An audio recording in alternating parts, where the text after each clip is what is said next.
Sweet. Need my own mug.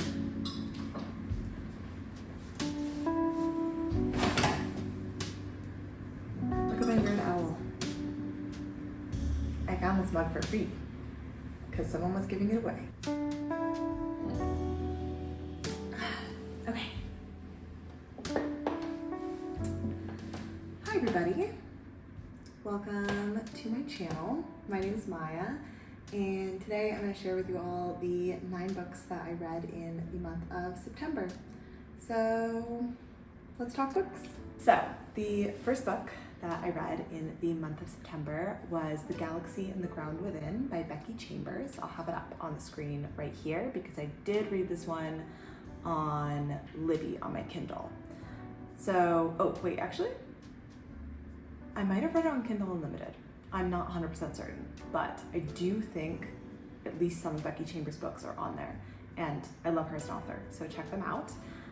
This book in particular is the last book, the 4th and final book in her Wayfarers series, which starts with A Long Way to a Small Angry Planet. I read the first 3, I want to say at the start of this year, but it actually might have been last year. I just remember reading them in winter. Anyway, I really enjoy the series. It's a cozy sci-fi interconnected standalone series. As a whole, I think that the series is wonderful. Unfortunately, the 4th book is my least favorite of the bunch, but that's not saying that it's a bad book. I just absolutely adored the first 3, and the 3rd in particular was a 5-star read for me that I think about all the time. This one wasn't quite as strong, I just wasn't as connected with the characters, I felt, and the plot. But I still really love the worlds that she builds. Her writing is super engaging.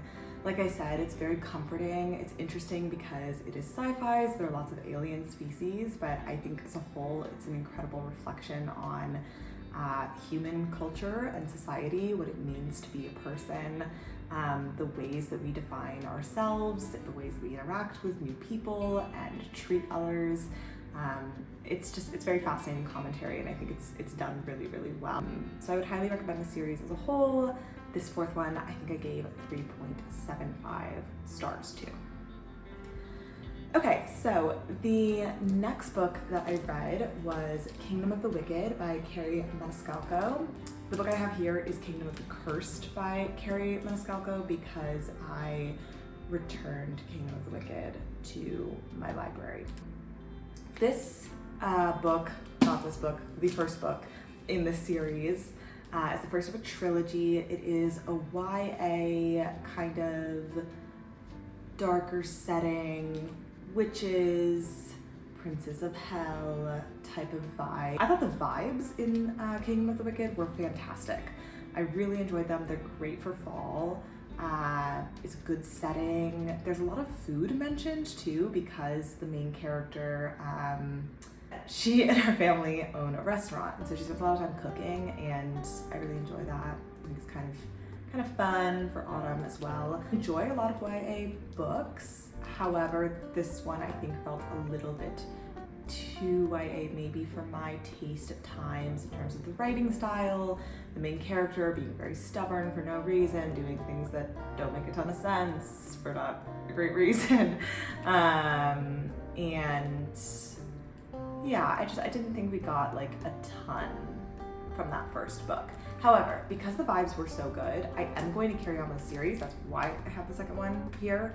And you will see this in an upcoming TBR that I will be posting soon. But I'm excited to carry on because I have heard that the series ages up a little with each book. So it gets a little bit closer to like the new adult range. And I'm hoping with that we might see a little bit less obvious plotting. I think in YA there's a lot more setting up to be like, ooh, breadcrumb, breadcrumb, breadcrumb, make sure you can connect the dots, and then you yourself can kind of discover the reveal before it happens. And I really like being surprised by the reveal, or at least some part of the reveal. I don't need everything to be a surprise. But the first book, not a big surprise.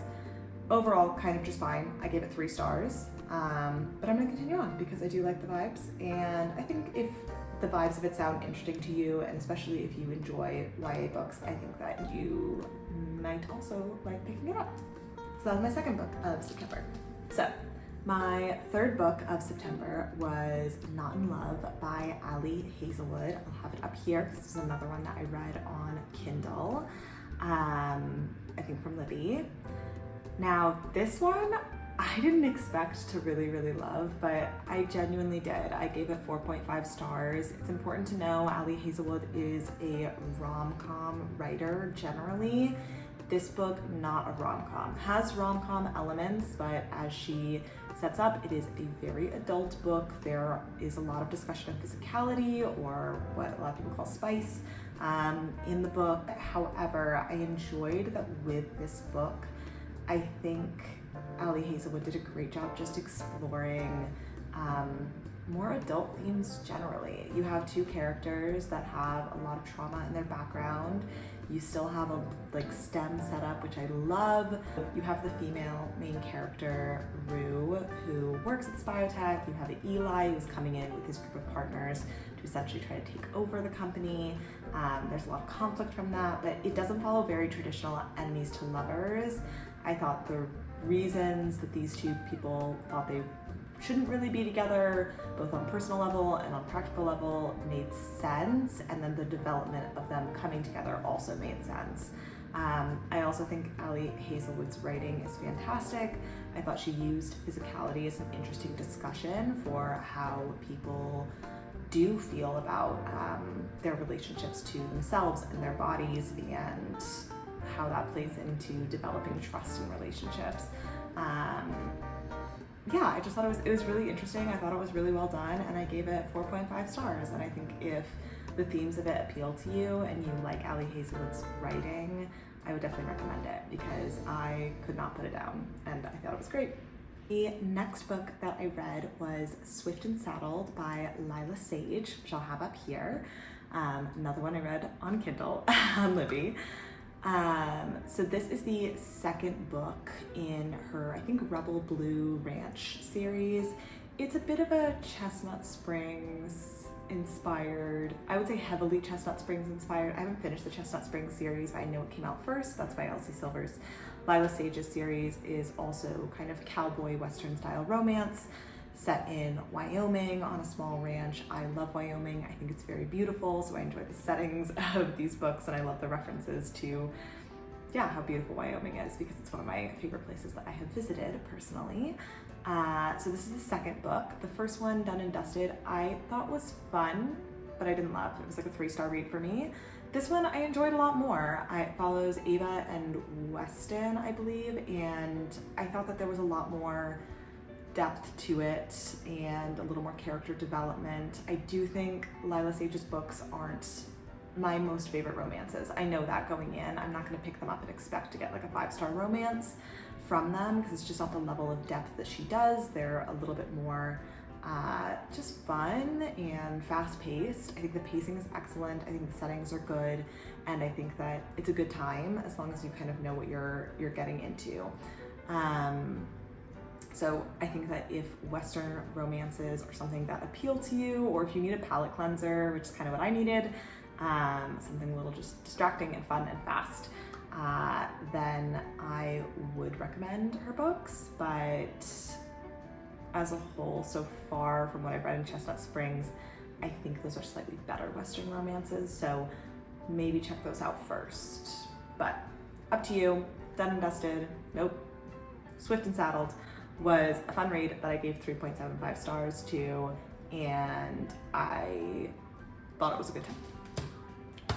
Then we have my favorite read of the month of September, which is Empire of Storms by Sarah J. Maas. This is the 5th book, technically, I think, in the Throne of Glass series. But if you include Assassin's Blade in there, either at the start or reading it as the 3rd book, which is what I did, that would make this the 6th book. So I loved this book. It was 5 stars. I'm not going to tell you too much about what happens in this because if you have not yet read Throne of Glass, I think you should go in knowing as little as possible. There are a lot of spoilers out there on the internet. Do not look up too many Throne of Glass reading vlogs before you get into the series, because I think it's so much better to go in blind. If you don't know about the series, then I find that surprising because you're probably on booktube. But generally speaking, it starts off fairly YA. You are following a girl named Selena Sardathian, and she is one of the most renowned assassins in a kingdom. And she has been imprisoned, but she is pulled out of prison to compete in trials to be the king's champion. That's the general premise. The first book is a much smaller scale than the point that we reach at this book. So the world really expands, the plot really expands. I really, really love these characters. I have read A Court of Thorns and Roses by this author, which I enjoyed. I think those are fun books, but they are not my favorite in like the world. They're not like one of the books that pop into my head when someone asks me, what's your favorite book? Those just wouldn't really occur to me. These I think would. I haven't finished the series yet, but I genuinely am very impressed with the way that these books are plotted, with how attached I feel to the characters, the sense of a found family in this. Yeah, I just think it's great. Also, a lot of people do a tandem read of this and Tower of Dawn. I did not. I have a friend who's the reason that I started reading this series, and I kind of asked her if I need to do that tandem read, and she said no. She read them one and then the other, and she enjoyed it that way. And I kind of figured that I would probably enjoy it that way more too, because I appreciate pacing of a single book contained, and I knew dragging it out might change that experience. So love this. The ending, the ending. Very excited to pick up the next couple in the series. Then I picked up The Ministry of Time by Callie-Anne Bradley. This book I have heard a bit about. Haley Pham on YouTube loved this book, gave it 5 stars. I've heard a couple people in my real life also really enjoy it. That makes it sound like Haley Pham doesn't exist in real life. I think she does, and I do watch her videos in real life, so I guess that's also real life. But people who I know not through the internet have also told me they really enjoyed this. So I grabbed this from the library, and I really liked this book. I have to caveat that this wasn't a 5-star read. I think I gave it 4.25 stars. And the reason for that is that the pacing of this book is kind of all over the place. And I think that a lot of it is very slow. So I would know that going in. I don't want to say too much about the premise, because I think it's better to figure it out as you go. But generally, this is a bit sci-fi, a bit literary, and a bit romance, kind of all blended together. The premise is that the UK government has discovered time travel, and to test it out, they're going to bring some people from the past into the now being the near future in this book. And our main character and our narrator is going to help one of these people get acclimated to the present day. That's the general premise. That's all you really need to know.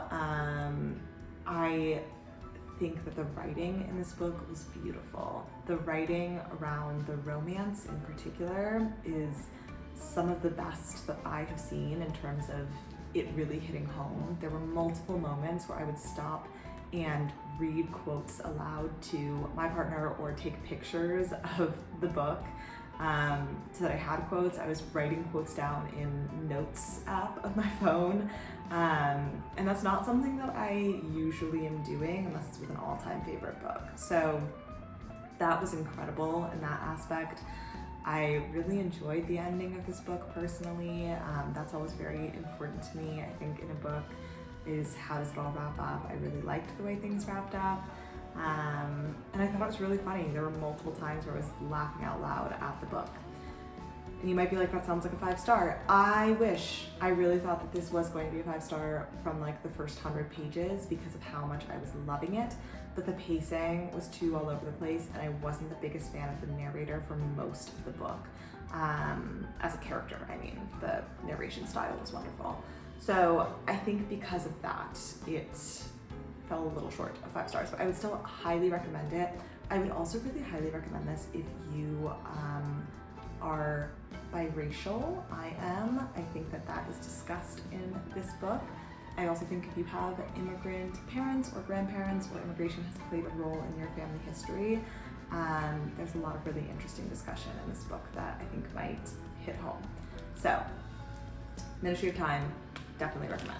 Then I read Not Another Love Song by Julie Soto. I got this one from Libby. Tragically, I did not like this book. I gave this book 2 stars. I read Forget Me Not by Julie Soto over the summer, really liked it. I thought it was so much fun, flew through it, had such a good time with it. Just like a fun, light romance, and I still would recommend that to anyone.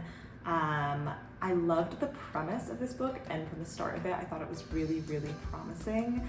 You're following 2 musicians, one who plays violin, one who plays cello, and they are in an orchestra together, and there's a little bit of enemy-ish, rival-ish.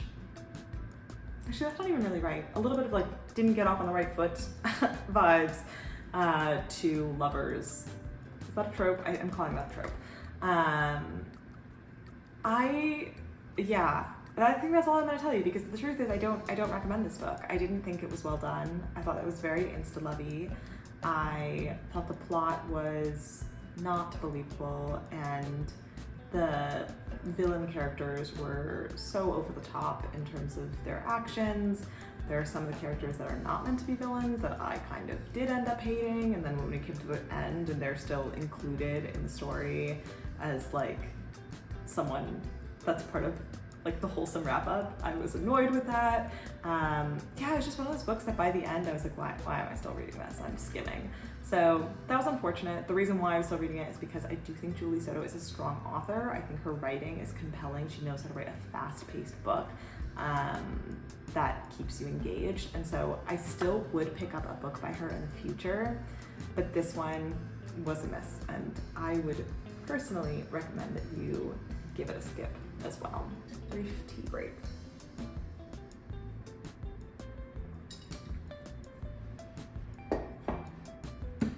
Okay. All right, so the 8th book that I read this month was The Prison Healer by Lynette Noni, which I will have up here. I read this for Emmy Rosen's book club, which I am in on Fable, and this was the book club pick of the month. I gave this 3.25 stars. It is a YA fantasy. We are following a girl who is a healer in a prison. There is some rebellion occurring, some drama and politics that finds its way to the prison, and the plot develops from there. I liked the characters quite a bit in this book. I liked the setting in this book. And the ending to this book was incredibly strong. However, this was a very, very slow book. Very slow, very repetitive in some of the writing as well. And the plot, I think, just wasn't the most exciting plot. I felt like, I'm curious about the second book. So it's too soon for me to really be stating this, but just generally speaking, I think that's something interesting to look at in fantasy series. I love reading fantasy, as you may be able to tell from my past month, I'm not sure, but you'll see it more as time goes on. But something that I like kind of looking at is the plot of each book necessary to be its own book? Or could some of those plots be synthesized and then rolled forward to create a more action-packed and engaging book? And I think a pitfall that some authors fall into is drawing out certain plot points because it sounds like it would make for a good book, when in reality, for the story they're trying to tell, that could have just been shortened up and then rolled into another book. So I haven't read the second or third book yet in the series, so it's too soon for me to be stating it, but while I was reading this, I was getting the sense this was one where, maybe we could have condensed this and this could have made for a great first half of another book. But as it was, felt really drawn out and just slow. So 3.25 stars, but I will be continuing on because the ending of this was very, very good. And I was surprised by it, which is kind of nice in YA. I think sometimes I guess everything, and maybe I was just a little bit like brain off while reading this, because there definitely are strong context clues for a lot of the reveals, but I still found like parts of the ending pretty surprising, which was fun. So yeah, that was The Prison Healer. And then finally, the last book I'm going to talk about is The House in the Cerulean Sea. As you can see, I am actively reading this book, but it is a reread for me, so I feel confident recommending this to you guys and telling you guys that this is a book I have read this month, because I'm filming this a couple days before the month ends, and I will probably finish this in the next day or two. And I love this book. I read it back in 2021. I adored it then. I am rereading it now because I needed something comforting, and also because I am going to be reading TJ Klune's Somewhere Beyond the Sea. I think that's what it's called, which is the second book that follows on. I don't know if it's gonna be a longer series or if it's kind of more just that he had more to tell about these characters and wanted to have just a second book that follows them. But I wanted a bit of a refresher. I wanted to get to know my characters again here before I jumped into that one, and I wanted something comforting because life has been stressful. So I picked this up. I'm obsessed with it all over again. It's very cozy. It's very warm hug in a book. You are following a man who is fairly lonely in his job, and his job is to essentially be a caseworker that checks in on orphanages for magical youth and ensures that they are up to code and up to standard, and reports back to the government about it. And he's sent to a very unusual orphanage to stay for a month and to report back. And you're following him there, you're following the magical youths that he meets and the caretaker, the master of the orphanage as well. And it's great. If you haven't read it, if you haven't read any of TJ Klune's books, I would highly recommend. I love him as an author. I love this book, and I can't say yet what I'm going to rate it on reread, but I'll have my rating up here. But I'm gonna just say my guess is that it will be either a 4.5 star or maybe a 5 star because I am adoring it. So yeah, that is it. So that's it. Those are all of the 9 books I read in the month of September. Please let me know down in the comments what you read this month, and I have loved talking books with you today, and let's do it again soon. Bye.